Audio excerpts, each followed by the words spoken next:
Qual a natureza jurídica da norma ou da sentença inconstitucional? Assista esse vídeo até o final que eu vou te contar tintim por tintim.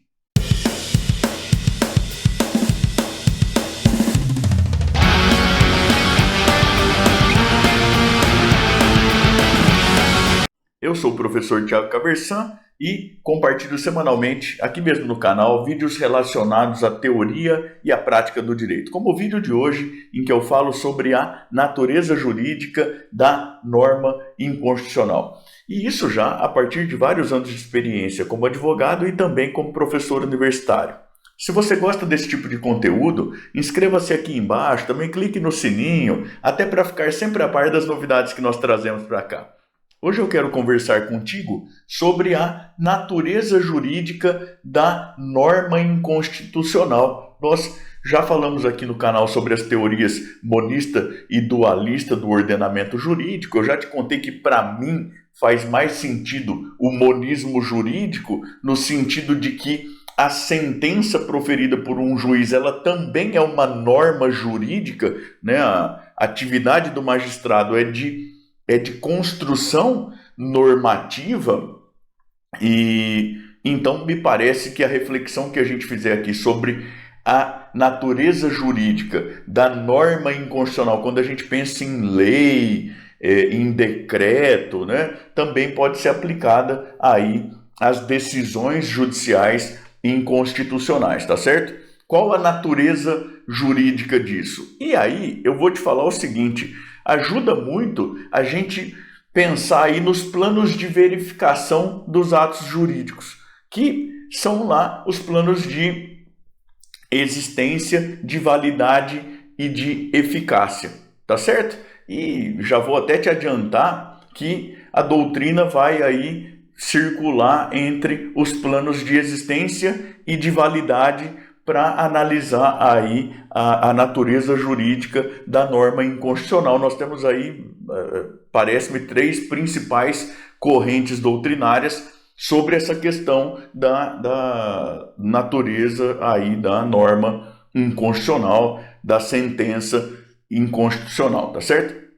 A primeira corrente, ela vai estar lá no plano da existência. Quer dizer, tem uma parte dos doutrinadores, e aqui eu vou te dar como exemplo a professora Teresa Alvim, a mãe, né, esposa do falecido saudoso professor Arruda Alvim. Então, a professora Teresa Alvim, ela vai dizer, olha, o defeito que tem uma norma jurídica inconstitucional é tão grande e tão grave que a gente não pode considerar sequer que essa norma existe. Tá certo?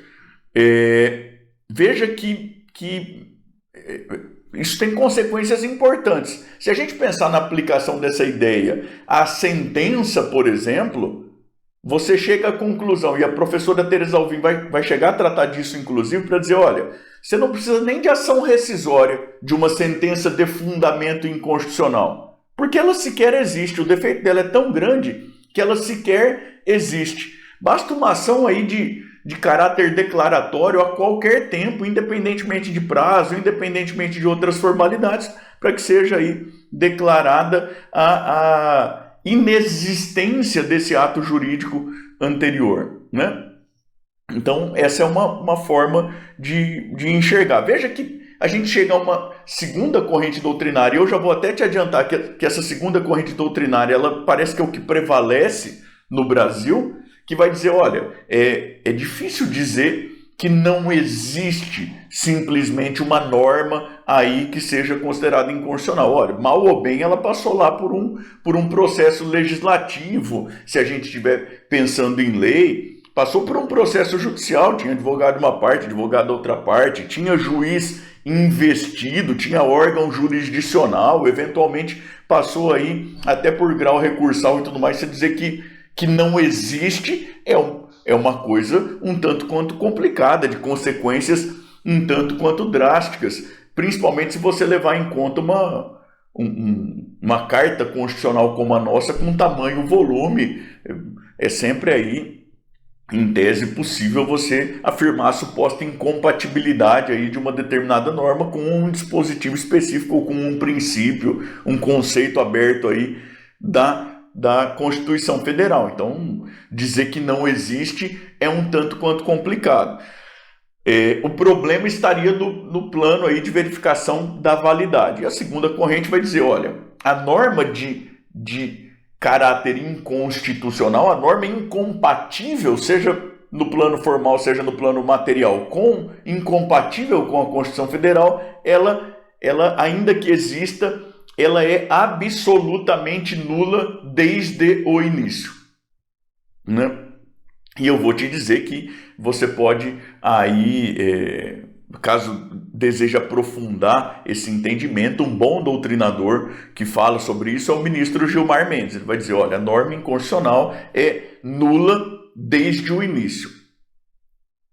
É um problema, e vou até te dizer que há quem aí do direito público critique muito isso, que vai dizer que no direito público o que faria sentido seria dizer apenas sobre invalidade, não sobre nulidade ou sobre anulabilidade, que seriam categorias do direito privado e tudo mais, mas o que eu estou te dizendo aqui é uma expressão, salvo engano, salvo compreensão equivocada da minha parte, o ministro Gilmar Mendes, ele vai lecionar aí exatamente nesse sentido, nulidade desde o início. O que a gente tem aí de consequência prática? Bom, se é nula desde o início, a gente trabalha com uma ideia na teoria geral do direito aí de impossibilidade de convalidação dos efeitos dos atos nulos, né? De simples declaração da nulidade, né? E de toda maneira parece que essa é a ideia que prevalece na nossa cultura jurídica brasileira aqui. Tem um problema que é muito grande. Exatamente se a gente pensa nessa impossibilidade em princípio de convalidação de efeitos de atos nulos, se a gente lembra lá da lei que trata do controle concentrado de constitucionalidade, se você for lembrar lá dos parágrafos do artigo 525, que vão tratar aí até de controle difuso de constitucionalidade, vão falar da possibilidade aí de modulação dos efeitos da declaração de inconstitucionalidade. E aí como que é que você considera, né, uma nulidade absoluta desde o início e fala da possibilidade de modulação dos efeitos dessa declaração? Eu vou até te dizer que até onde eu tomei conhecimento, pelo menos, o ministro Gilmar Mendes, quando chega a esse ponto, ele fala algo mais ou menos assim, olha, é nula desde o início, sim, tem a possibilidade de modulação dos efeitos da sentença, e isso decorre de uma complexa ponderação de valores, ponto. Vai para frente sem explicar que complexa ponderação de valores é essa. Com todo respeito, para mim parece que é mais ou menos assim, é porque eu estou falando e eu não vou nem te explicar porque você é muito burro para entender. Mas de qualquer forma, em ciência, a coisa talvez devesse ser um pouco mais elaborada. De toda maneira, repito, essa segunda visão aí sobre a natureza jurídica da norma inconstitucional, que resvala aí também para a sentença inconstitucional e tudo mais, seria essa de nulidade absoluta desde o início. E veja que, né, você tem agorinha em discussão no Supremo Tribunal Federal aí consequências da declaração de inconstitucionalidade lá pelo Supremo Tribunal Federal em relação a decisões anteriormente transitadas em julgado e tudo mais. É um tema de extrema importância. Bom, a gente chega a uma terceira teoria, e eu não sou muito bom em criar suspense, você já deve ter percebido aí que não é a que prevalece no Brasil, mas é a que mais me agrada, né? A terceira teoria é a teoria da anulabilidade da norma inconstitucional e que é aplicável aí também, segundo a minha visão monista do ordenamento, pelo menos, às sentenças de fundamento inconstitucional, que é a teoria da anulabilidade. Quem trabalha com essa teoria, por exemplo, é o Hans Kelsen. Se você olhar lá os escritos dele sobre jurisdição constitucional, ele vai tratar desse tema no campo do processo. Piero Calamandrei vai trabalhar com essa noção também. Aqui no Brasil nós temos uma professora, que é a professora Regina Ferrari, trabalha com essa noção também, olha, a norma inconstitucional, ela não é inexistente. Meu Deus do céu, passou por aquele processo legislativo, foi publicada no órgão oficial e tudo mais. Não dá para dizer que isso não existe. E o defeito, então, estaria aí no plano da validade. E não é absolutamente nula desde o início, coisíssima nenhuma. Não é que admite excepcionalmente uma modulação de efeitos e tudo mais. Não, muito pelo contrário.